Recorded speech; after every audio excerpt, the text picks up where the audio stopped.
Bonjour à tous. Qui a vraiment tué Evgeny Prigojine, le patron de la milice russe Wagner? Est-il d'ailleurs vraiment mort? Est-ce qu'on en est sûr? Est-ce que les déclarations extrêmement rapides, comme on en a connu d'autres dans cette guerre depuis le début, sont forcément étayées, exactes? Quels sont les rapports de force en présence? Et surtout, est-ce que ça va changer quelque chose sur le terrain ukrainien ou sur le terrain africain, par exemple? On va venir sur tout ça dans cette vidéo. On va prendre, je ne prétends pas avoir la vérité, certainement pas, je ne l'ai pas. Donc on va prendre des hypothèses, on va argumenter, étayer, vous allez voir, solide. Et puis on va essayer de réfléchir ensemble, tout simplement. N'hésitez pas à me dire ce que vous en pensez, vous, dans les commentaires. Bien évidemment, c'est important. Hein. C'est important parce que c'est la suite, hein, la paix ou la Troisième Guerre mondiale. Hein. Est-ce qu'on sort de tout cela, la situation en Afrique, enfin, il y a beaucoup de choses qui se passent. On va revenir sur cette affaire dans cette vidéo. N'hésitez pas à la partager, à la relayer, vraiment partout, à lui donner de la force, un commentaire, un pouce en l'air, mais également, vous savez, le meilleur moyen de lui donner de la force, c'est de vous abonner à cette chaîne YouTube si ça n'est pas encore fait. Vraiment, j'insiste beaucoup. Mais vous savez à quel point... Non, je pense que vous n'imaginez pas à quel point ça change les algorithmes de YouTube. Si vous cliquez en dessous, là, sur clic, hop, c'est gratuit, c'est instantané, hop, vous êtes abonné à la chaîne. Les algorithmes recommandent tellement mieux, tellement plus la vidéo si vous êtes abonné. Et ça aide tellement tout ce travail. Donc, grand merci. Vous savez, règlement européen de censure DSA ou pas, qui s'applique à partir de 25 août, hein, c'est pour ça que je dis ça. On est là, nous, hein, s'en fiche. Je suis en direct à 19h ce vendredi 25 août, justement sur cette chaîne. Hein, je prends toutes vos questions en direct. Soyez là, soyez au rendez-vous, ramenez du monde. On regarde aussi l'actualité française, l'actualité mondiale, très riche, hein, très explosive d'ailleurs, ensemble. Donc soyez là, au rendez-vous à 19h, bien évidemment. Voilà, vous le connaissez, ce site, je ne porterai plus le masque.fr, il est en lien sous la vidéo en description. Il y a une pétition nationale dedans et d'autres choses. Relayées, signées. Il faut contrecarrer leurs plans éventuels pour la rentrée. Je compte sur vous. Je vous attends, patriotes. Voilà, ça c'est pour contrecarrer l'oligarchie, cette carte orange d'adhérents ou de réadhérents aux patriotes. Je vous attends dès maintenant. Je vous attends dès maintenant. Pas demain. L'oligarchie, elle, attaque maintenant. Hein. Vous voyez, le DSA, c'est maintenant, ce 25 août. Hein, et tout le reste. Venez. Venez, revenez si votre adhésion n'est plus à jour, ou faites un don de soutien au mouvement si vous le pouvez, puisque nous ne croulons pas sous les millions d'euros de subventions publiques comme d'autres qui ne font rien, soi-disant d'opposition. Nous n'avons pas d'amis banquiers, nous. Nous sommes anti-oligarchiques, nous sommes de la résistance humaine, populaire, patriotique. Nous aimons la France libre, éternelle, nous aimons l'humanité vraiment humaine, nous nous battons pour nous les générations qui viennent. Vous, en tant qu'adhérents, réadhérents, vous êtes mis en relation avec des gens qui pensent comme vous à côté de chez vous. C'est quand même très beau et très efficace tout ça, alors venez.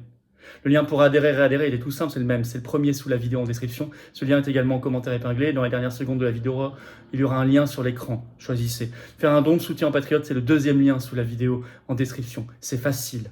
C'est tellement utile et c'est vital. Et c'est une bonne action.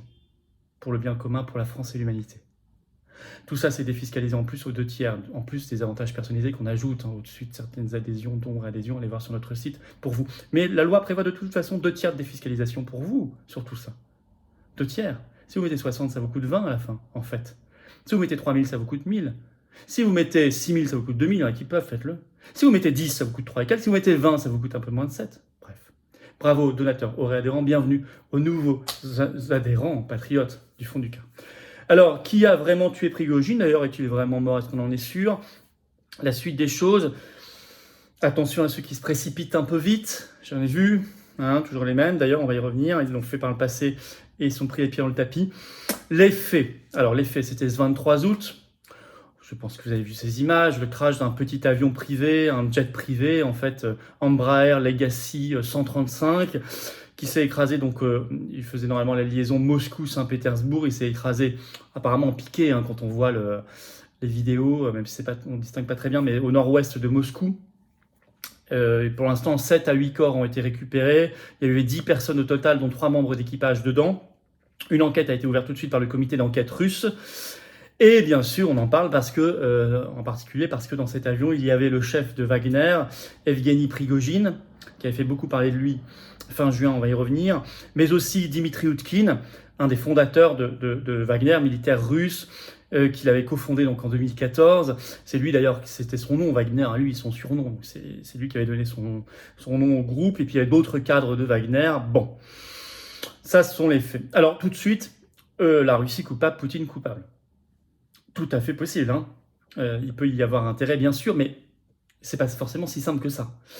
Alors, Parce que d'abord, les voix qui s'expriment en ce sens, ce sont exactement les mêmes que ceux qui nous ont tout de suite dit fin septembre 2022, quand les gazoducs Nord Stream 1 et Nord Stream 2 en mer Baltique ont été sabotés, que c'était la Russie.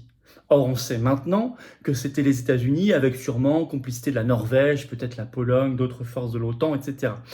Pareil, quand le pont de Crimée par 2 fois a été attaqué, tout de suite on disait que c'était la Russie. L'Ukraine a revendiqué entre-temps. L'assassinat de Daria Dugin, tout de suite, l'Ukraine avait dit c'est pas nous. Les renseignements américains avaient fini par dire en novembre 2022 c'est bien le gouvernement ukrainien. Pareil, il y avait soi-disant des explosifs russes sur les toits de la centrale nucléaire de Zaporizhia jusqu'à ce que l'AIEA, il y a quelques semaines, y aille et dise il n'y a jamais eu d'explosifs et il n'y en a pas. Bref, donc j'appelle à la plus grande prudence par rapport à ce que vous entendez sur les chaînes info, etc. Alors, ça peut être Poutine, bien sûr. Pourquoi? Parce que les 23 et 24 juin dernier, dans une espèce d'action un peu bizarre, mutinerie, où ils étaient montés, Wagner était monté sur 2 jours jusqu'à 200 km de Moscou avant de se raviser. Même l'armée russe n'avait pas fait grand-chose contre. Mais en tout cas, à l'époque, Poutine avait qualifié Prigojine de traître, je cite, et il y avait un accord, en tout cas public, c'est ce qu'on nous avait dit, où Prigojine devait aller en Biélorussie, même si on sait qu'entre-temps, il avait rebougé, il était même revenu plusieurs fois en Russie, mais enfin bon, c'est ce qui avait été dit, et les mercenaires de Wagner avaient la possibilité de signer un contrat avec l'armée russe, tout ça on l'avait vu à l'époque. Donc, Poutine peut avoir envie de faire un exemple, de lancer un signal d'autorité, en disant voilà ce qui se passe quand vous trahissez. Donc, cette thèse, elle n'est pas du tout impossible, mais elle n'est pas argumentée, elle n'est pas prouvée. Et elle n'est pas revendiquée, en tout cas. Mais moi, je vois tout de suite l'Ukraine, bien sûr, de Zelensky qui se précipite. Vous avez eu le principal conseiller de Zelensky sur X Twitter le 23 août qui tout de suite a mis un tweet, donc Mikhailo Podolyak, en disant c'est un signal de Vladimir Poutine aux élites russes avant les élections de 2024. Vladimir Poutine ne pardonne à personne. Zelensky lui-même a déclaré ce 24 août l'Ukraine n'a rien à voir là-dedans et tout le monde comprend qui est impliqué. Donc il désigne la Russie bien sûr. Enfin le fait même qu'il insiste lourdement en disant on n'a rien à voir là-dedans, ils l'ont déjà dit tellement de fois alors qu'à la fin on savait que c'était ils avaient à voir que bon. Justement ça devient suspect. Le président américain Biden le 23 août a déclaré qu'il n'était pas surpris, il a ajouté peu de choses se passent en Russie sans que Vladimir Poutine n'y soit pour quelque chose, donc il désigne quasiment. L'Allemagne a dit ce n'est pas un hasard, ce 24 août. La France, ce qui doit nous alerter, nous mettre la puce à l'oreille, c'est que le premier qui a réagi en France, ça n'est pas le ministère des Affaires étrangères. C'est le porte-parole du gouvernement, un certain monsieur Véran, qu'on connaît bien, ce 24 août sur France 2, qui déclare qu'on peut, je cite, avoir des doutes raisonnables, et que par principe, je cite, il est d'accord avec l'appréciation faite par Joe Biden, par principe. Bon, or on sait le niveau d'attachement de M. Véran à la vérité. Hein.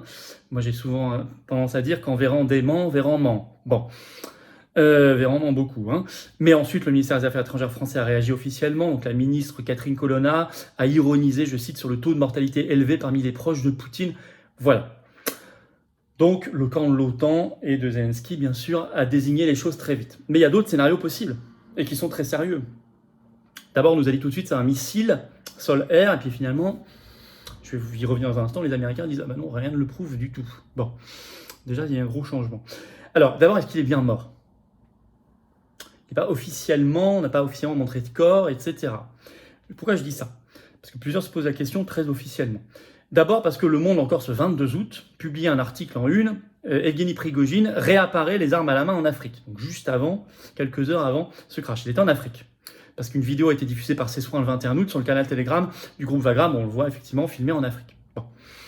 Donc, bon, il aurait pu revenir très vite ensuite en Russie, pourquoi pas. Enfin, en tout cas, à ce moment-là, il était en Afrique.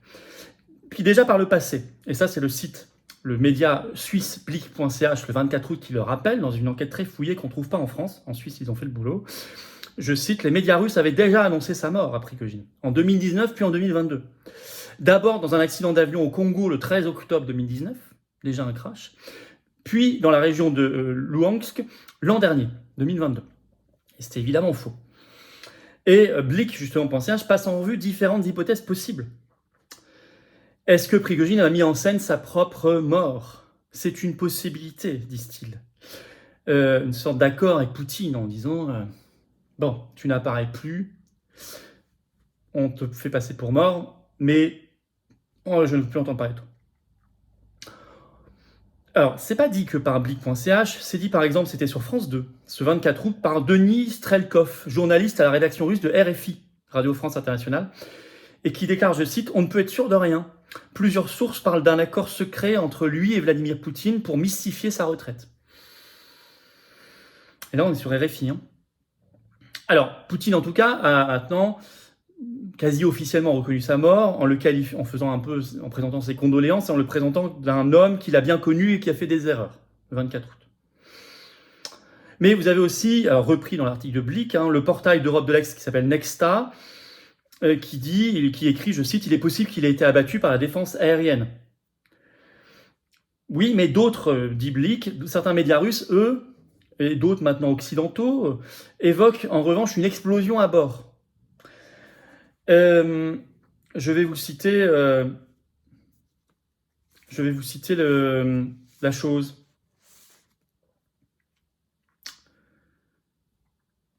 Écoutez.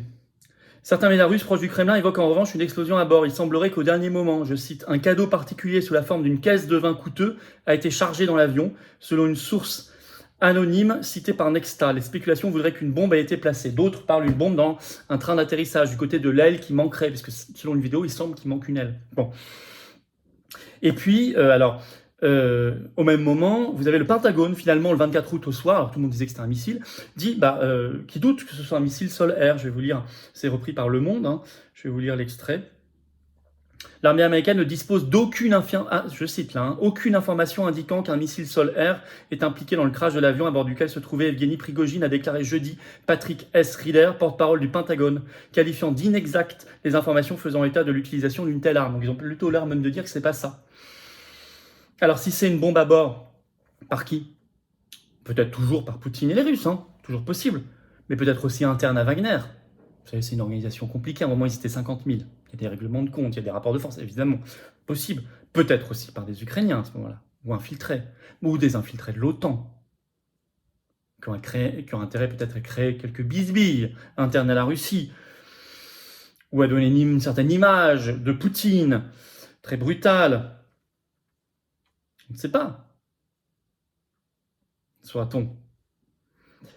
Et si, une hypothèse que personne ne reprend, c'était à la base peut-être même un accident.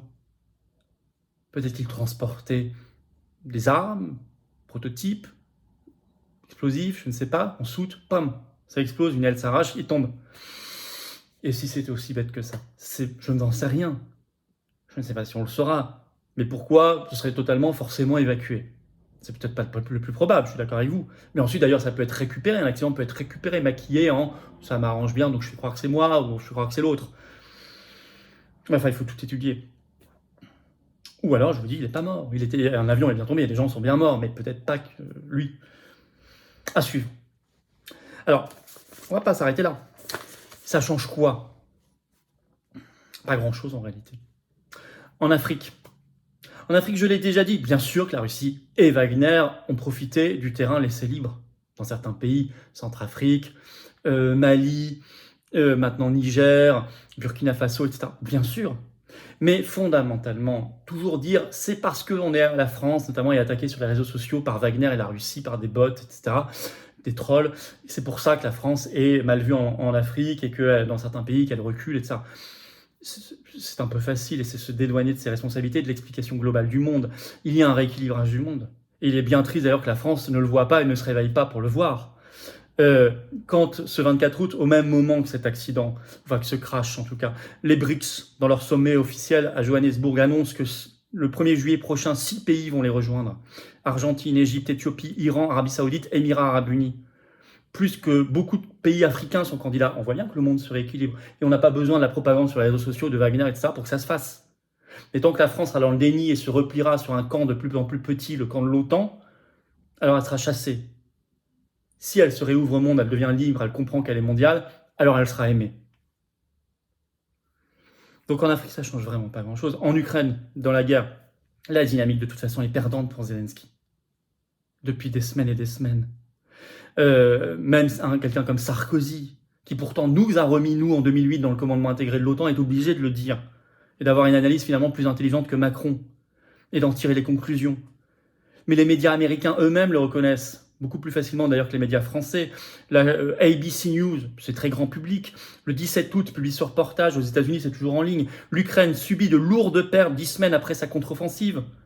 Se fondant sur un entretien avec ABC, c'est très fouillé, de 2 anciens soldats américains qui sont actuellement engagés dans une division des forces spéciales de l'armée ukrainienne. Ils sont sur le terrain, ils le disent.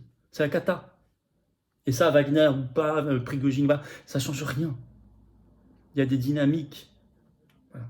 Alors, en conclusion, attention à toute propagande trop rapide et trop simpliste, comme on a eu sur les sabotages, encore une fois, de Nord Stream 1, Nord Stream 2, ou bien avant sur d'autres conflits, l'Irak en 2003, la petite fiole de Colin Powell, etc. N'oubliez jamais tout ça, c'est essentiel. En tout cas, ce qui montre, ça montre qu'il y a de l'électricité dans l'air, il se passe des choses. Faut faire attention, c'est pas forcément bon signe ce qui se passe, ça veut dire que certains veulent vraiment qu'il y ait des explosions au sens propre du terme, mais des explosions aussi au sens imagé dans cette guerre, et que ça parte dans tous les sens, et ce qui est toujours le risque qu'une mèche s'allume et que ça crée la Troisième Guerre mondiale. Donc, certains veulent envenimer les choses d'une manière ou d'une autre. Donc attention, plus que jamais visons la paix, plus que jamais poussons la France vers la paix, la défense de la paix, la négociation de paix. Je le dis, le redis, c'est très important. Nous devrons probablement réorganiser des manifestations nationales géantes pour la paix. Nous prendrons nos responsabilités comme nous l'avons fait, les patriotes le feront, parce que personne ne le fait en France. Et la sortie de l'OTAN. Voilà. Écoutez, partagez cette vidéo si vous voulez bien. Poussez-la en vous abonnant à cette chaîne. Vous cliquez sur s'abonner en dessous, c'est gratuit. Profitez-en en appuyant juste à côté, vous appuyez sur la petite cloche, comme ça vous êtes notifié dès qu'il y a une nouvelle vidéo ou un nouveau direct sur la chaîne, automatiquement si vous avez appuyé sur la cloche et si vous êtes abonné à la chaîne. Tout ça c'est gratuit, ça aide beaucoup. Une meilleure viralité, une meilleure visibilité, une meilleure diffusion de toutes ces vidéos et de tout ce travail. Grand merci à vous. Je ne porterai plus le masque.fr essentiel, il est en lien sous la vidéo en description. Allez-y, faites ce qu'il faut, signez, relayez. Je compte sur vous. On se retrouve en direct ce vendredi soir, là, 19h, ce vendredi 25 août bien sûr, pour notre direct du vendredi, très important particulièrement aujourd'hui, le jour de l'application du règlement européen de censure DSA. On va en reparler de tout le reste et je prendrai vos questions en direct et ramener du monde. Soyez là à 19h. Je vous attends, patriotes. Voilà, vraiment, je vous attends. Plus que jamais, je vous attends pour la paix. Pour la paix, pour la vérité, pour la liberté, pour la souveraineté. Je vous attends. Contre l'oligarchie, pour la France, pour l'humanité. Je vous attends. Pour les générations qui viennent, nos enfants, nos petits-enfants. Je vous attends. Je vous attends maintenant. Dans les secondes qui viennent, vous pouvez adhérer ou reprendre votre adhésion annuelle. C'est facile. Ou faire un don de soutien aux patriotes, c'est vital et c'est utile. Tout ça, c'est défiscalisé aux 2 tiers pour vous. Aux 2 tiers. Vous mettez 50, ça vous coûte en fait 17. Vous mettez 100, ça vous coûte 33. Vous mettez 3000, ça vous coûte 1000. Vous mettez 10, ça vous coûte 3 et quelques. Comment on fait? Adhérer, réadhérer, c'est le premier lien sous la vidéo en description. Ce lien est également commenté, épinglé. Dans quelques secondes, il apparaît sur l'écran. Vous choisissez. Faire un don de soutien aux patriotes, c'est le 2e lien sous la vidéo en description. C'est si simple. Bravo aux donateurs, aux réadhérents. Bienvenue aux nouveaux adhérents patriotes. Et vive la France.